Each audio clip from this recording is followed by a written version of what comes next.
Welcome to Deep River Farm, folks. Appreciate you joining me this evening. Had a little shower last night. Temperatures are in the 60s this morning, not a bad morning.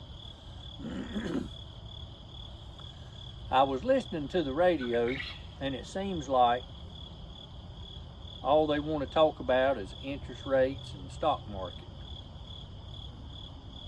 To the common person, to the common American, the working American, you know, the stock market means absolutely nothing to them. It affects them none whatsoever if it goes up or if it goes down.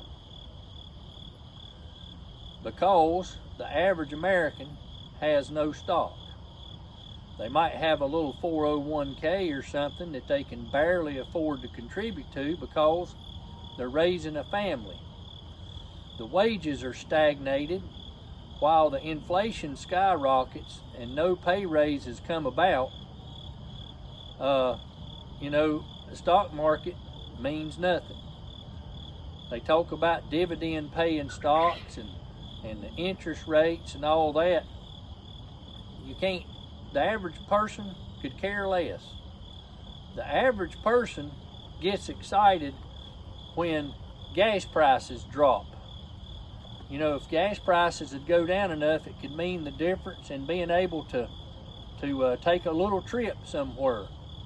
Or if the interest rates came down and people could actually afford to buy a home.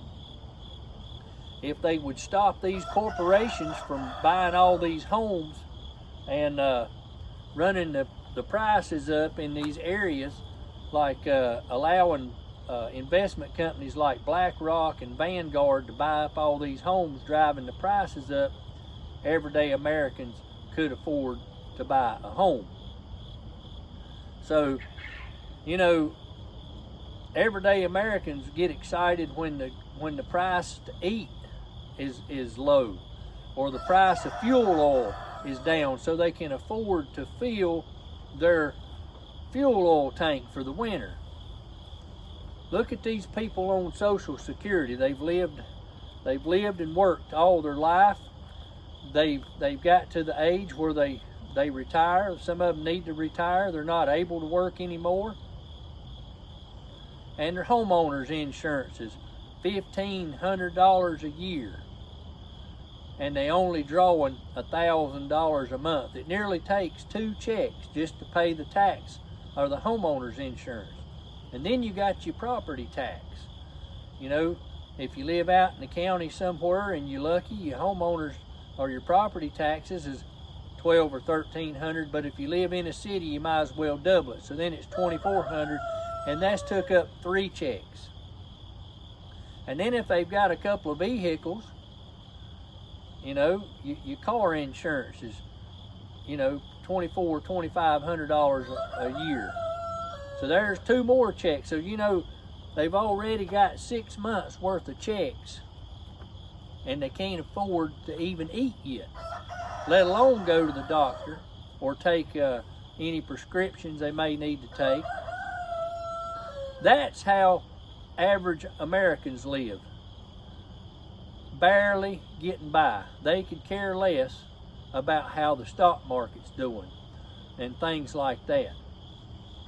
And, you know, until people take a stand, and I don't know how they can do it, you know, a tax cut. You know, we got excited about a no tax on overtime. Well, when that come about, the tax on overtime was only going to be for that half. You know, if you made $20 an hour and you was going to make time and a half, you know, you're going to get $30 an hour. You're only going to get tax free off of that $10 an hour. That first 20 still going to get hammered just like it normally would. So you see, folks, all of your tax laws, all your corporate tax is all set up to benefit the rich. The average working man has no way to write off anything unless he's in business for himself. And it's all set up to benefit those with money, to further separate and create more of a gap, kind of like a division in the class of society. You know, the working people are basically discriminated against. They pay all the taxes, they pay everything. Take, for instance, when a big business comes into town, they want to come in, your local government and your state government pumps in all kinds, of incentives to get this company here. They give them huge tax incentives. They ain't got to pay taxes for so many years. Well, if I could have the chance to not have to pay taxes for 10 years, look what I could bankroll. So when they tell these companies they got, no taxes on the property and all that for so many years, and give them money to come in, it's basically letting them come in and build the building for free. And then they come in and say, well, we're going to employ all these people, but then they don't pay nothing. I'd like to see some of them people survive on what some of these companies is trying to pay people. I noticed one corporation about 3 years ago had signs out, couldn't get nobody to work, starting them out at $20 and $21 an hour. Now they've got a sign out starting people at 18. $3 an hour difference in the start pay is a whole lot of money over a month's period of time, especially to working people who have to pay for groceries and pay their own way, pay their own health insurance. That's another big thing. Out of control health insurance cost, out of control car insurance cost, out of control homeowners insurance that we've already found out won't pay a single dime to those people in western North Carolina that lost their house. Even if they have riders for flood insurance or hurricane insurance, they still didn't get anything for it. Not a dime. And the insurance companies have been allowed to walk away scot-free and not held accountable. Why is that? It's because the people no longer run your local, county, state, and federal government. Corporations run them for their benefit, for the rich. And that's all they worry about is money. And they keep the other people beat down and try to further divide the class of people.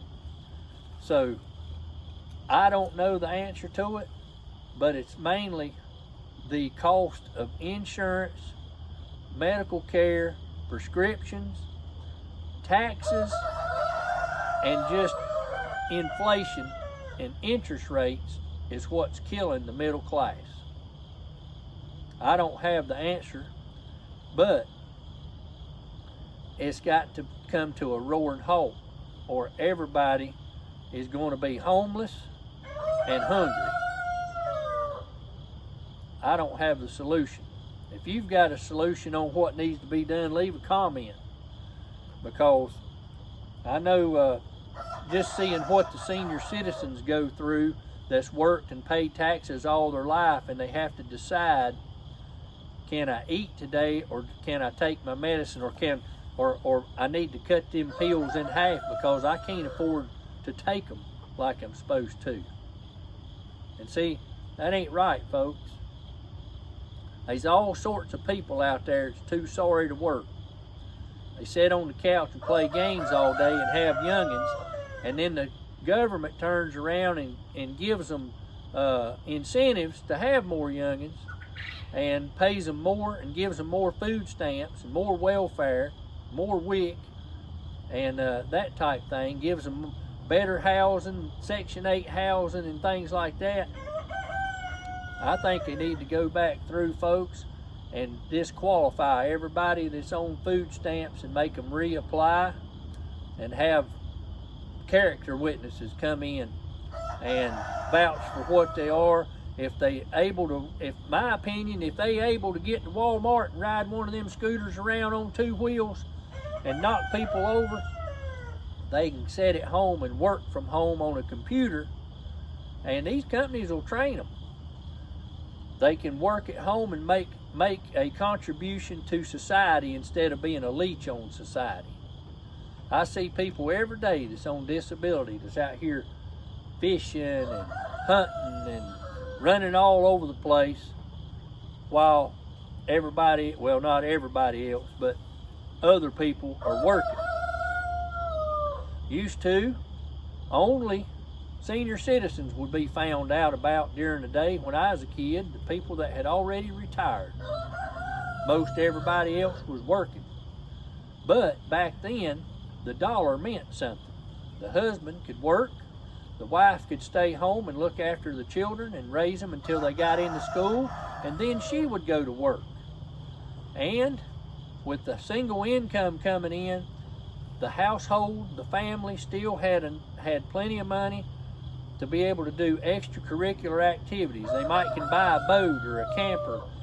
They could go on a vacation and have money for their kids to play in sports and things like that. Nowadays, people have no money to do anything because of inflation and the way these corporations are keeping everybody beat down with low wages while they turn in record profits and able to have all these tax loopholes that everyday Americans can't have. They need to do completely away with the way the tax code is set up, because it only benefits those with money. They need a flat tax where whether you're a corporation or a taxpayer, you pay all of the taxes. If you got food stamps, you should be made to pay taxes when you pay for that food instead of having a tax-free grocery day. Because just because that money's coming in like that don't mean you shouldn't pay your fair share of taxes on what you're eating, because that buggy's got way better food in it than most everybody else can afford. You watch them when they get their food stamps and they're buying salmon and steaks and all that stuff, while everybody else is in there that works has got a little list and they can only afford to spend so much. It's time for the handouts to stop, people to go to work, and to do something about this tax situation so that everyday people can have a right to enjoy life, have life and liberty, and be able to do things and provide for their family. Well, folks, I've got my rant over. I just got sick and tired of hearing about interest rates and this and that on the radio, and it just run all over me. Well, folks, if you've got a solution, leave us a comment in the comment section. Appreciate everybody that's joining on the live chat. We've had a big number in the live chat the last couple of nights. We appreciate that. Folks, we're still being suppressed. I showed a couple of people yesterday.